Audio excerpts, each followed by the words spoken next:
What it do, YouTube? This is Acidroot. So in this particular episode, this will be part 19 of the Super Mario World playthrough. So in this particular episode, the problem with this one is just the fact that I had a point to this particular episode that I was going to talk about like 5, 6, 7 minutes ago before I got this fired up. But the trek to my bedroom, I kind of forgot what the point of this video was going to be. So I look after it. It's kind of a more small time type episode.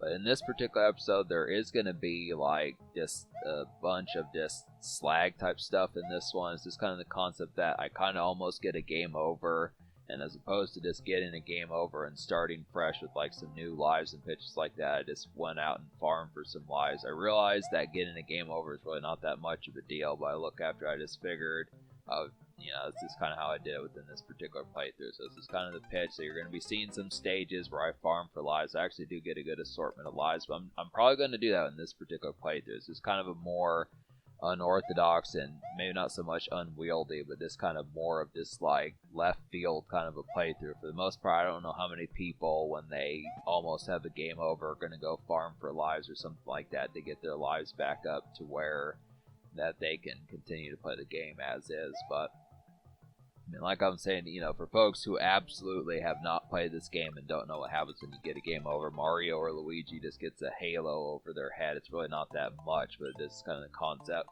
I do like in video games when they have like elaborate kind of game over sequences. Like when you think of like a game, like in particular like Banjo-Kazooie, that was a really thrilling type game. When you think of like the game over sequence there, just because you look after it, actually goes to the trouble of showcasing what happens if like the main character Banjo does not actually win the game. I think that's a pretty dope concept. Now I realize for way back in like the early 90s when this game came out, it probably wouldn't have happened just within the limits of it, but I think it's an interesting type of sequence to kind of get that, just to show what happens if the hero doesn't win. It's dope stuff. I think more video games should do that. It almost seems like that would be like a good spin-off video to kind of do for like some sort of something, If I don't ever do it, you steal this idea. It's like, hey, you heard it here first, at least within that relative pitch, but I just would look after it's just kind of within the tone, be some good concepts, especially in like a Mario game. I mean, I think you can assume what happens if Mario doesn't save Toadstool. It's just kind of the pitch behind it that, the characters in that game get the princess and they rule the world and that type of stuff. It's just kind of within the tone. But I just question what it would be an interesting pitch to kind of see what happens, because I don't know, like if you play a one-player game, if you were to get a game over, what would necessarily happen to Luigi? You just look after, for the most part, Mario losing is kind of seen as like the end-all, be-all, just like game over. But you look after, it just doesn't have like the typical fare, especially, when you think of like the Nintendo 64, some of those type of ones, the Mario 64 did not have Luigi in it, so it just makes me question what would have happened if Mario would have lost in that one. It would be some good stuff to kind of have there within that particular fair. This would be some good things, but yeah, they should do that more. Yeah, it's just kind of slag episode here. We're back on track. Just be honest, I really can't remember what I was thinking about before. It was just kind of the pitch. I was just contemplating as far as getting ready to do this, and I just thought, well, what should particularly happen amongst this episode? It's just continued sequences as far as that kind of goes. We're just going to look after it, just being able to say there's really only how much more left of this particular game. I mean, I feel like I was saying, this is probably, I don't know if this will stretch into episode 30, but it's probably going to get relatively close to it. I would say there's at least, after this particular episode is the World 6 Castle, and then it's going to be the Sunken Ship, and then it's Bowser Land, and then Special World. But I'm basically going to beat the game. I don't know if I said this in the previous episode, but I'm going to beat the game before fighting Special World, just to kind of show that, because yeah, the world changes, as you should know, but it's just kind of within the pitch. So, but yeah, so that's just the basic concept about it. But yeah, there's going to be more Tomb Raider as well for folks that are kind of hungry for that particular game. I realize that particular trajectory of that game is pretty scattershot. It's just been something that's kind of been in limbo and will probably continue to be in limbo, because that's just a game that just has unfamiliar type territory of it. And the problem with that game is that's one of those games I feel like you probably needed to play as like a kid.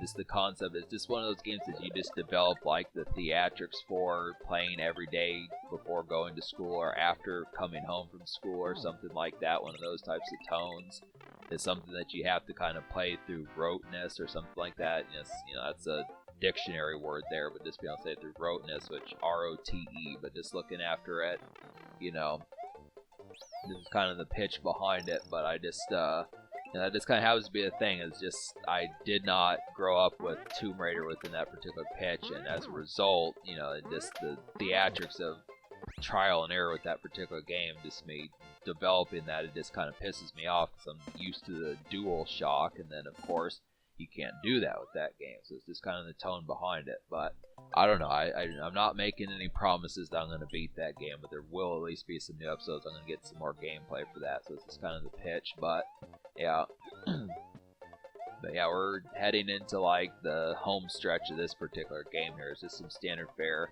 I feel like the Chocolate Land's pretty interesting just within the pitch. I mean, I look after it. In the game Super Mario Kart, these stages are particularly I mean, the Chocolate Land stages, they're a little bit more interesting in this game, but in that particular one, they're not, just because you can get stuck in, like, the chocolate or the mud as far as those pitches kind of happen. But, yeah, I just look after it. Some good stuff here. I mean, yeah, it just continues to be a classic here. So... yeah, just me talking about like breakfast type fare as far as those pitches kind of happen. There's actually not terrible much going on. The election was recently. It kind of took a little bit of a breather from recording. I mean, I had this gameplay, but it's just kind of within the pitch as far as me saying that, yeah, I just, I don't know.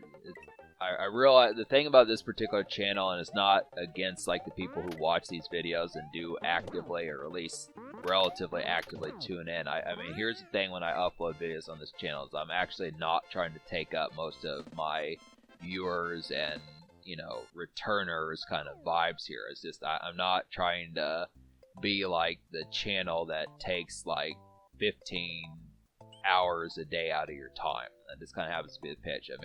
I do, you know, obviously to watch like Super Mario World, I do highly encourage people watching the playlists and stuff like that. But in terms of like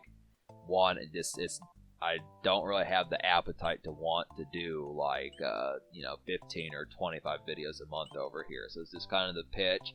I mean, if you fall prey to one of these playthroughs, like if you really like Blackthorn or Donkey Kong Country 2 or Donkey Kong Country 3 or any of these games, Super Return of the Jedi that I've done, yeah, that's definitely brilliant. I like that traffic, but I'm not really trying to, like, you know, steal, like, multitudes of time. This is kind of something you touch base with, you get some good content. It's just kind of, just to be able to say, I mean, eventually as this playthrough starts to get done, I would definitely say this is going to be a pretty hardy playthrough by the time it's finished. I just can already tell this within the facet. I mean, just paying attention, this is the 19th episode, but yeah, I would say from this episode all the way back to part 1, I'd probably say this is about 3.5, maybe even 4 hours worth of content. It's going to be more. It's just going to be kind of the pitch. I mean, it's easily kind of order pizza multiple times type pitch to be able to have it. Lasts from getting off work at 10 o'clock p.m. until at least 1 or 2 in the morning, and pretty much should. And it's the same thing just within the concept, but that's what I was talking about in the last episode when I was talking about like the morning commerce, you know, just being able to say for those folks that have to be on the school bus or something like that, some of those types of tones, just being able to get it. Just pitches just behind it. You have to look for those moments.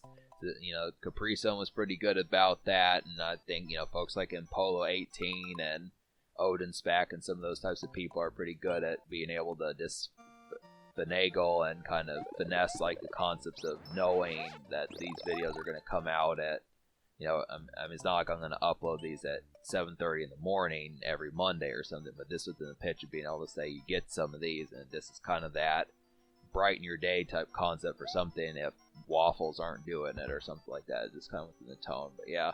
So we're at the save point here, so we'll get towards more of that. Like I said, this has just kind of been a relatively just kind of shooting the moon type episode as far as those pitches can happen, but we are going to get to the castle next time as far as that kind of goes. So let's say subscribe for more fun. Thanks for watching. Have a wonderful night. And yeah, just stick with this playlist. It's got some good bounties in it. We're going to get to some more of these. Stay tuned.